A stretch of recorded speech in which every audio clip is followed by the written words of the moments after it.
Qapızadə həvəskarlar üçün 2026-cı il final turuna düşmüş sonuncu 25-ci sualın həllinə baxırıq. Yunusun kalkulyatorunda rəqəm düymələrindən biri xarabdır. Bu düymə hər dəfə basıldıqda kalkulyator həmin rəqəmi ekrana yan-yana 2 dəfə yazır. Məsələn, 3 düyməsi xarabdırsa, 3 düyməsinə basıldıqda 33 görünür. Yunus bu kalkulyatorda sırayla aşağıdakı rəqəmlərə basır və hər rəqəmdən sonra toplama düyməsindən istifadə edir. Sonunda 164 görünür və xətalı rəqəm hansıdır? Deməli, burada biz 1-dən 8-ə kimi ədədlər görürük. Bundan cəmini tapaq. Üstə gələk 1-dən 7-yə kimi ədədlər görürük.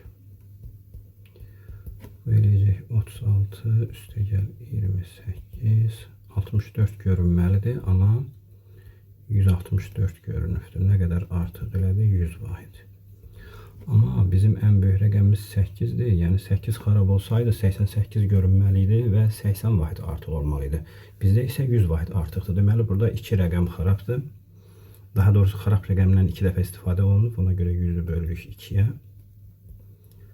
50 vahid artıqlıq yaradır. Bu da 5-in xarab olması deməkdir. Çünki 5-ə basıldıqda 55, 50 vahid artıqlıq yaradır.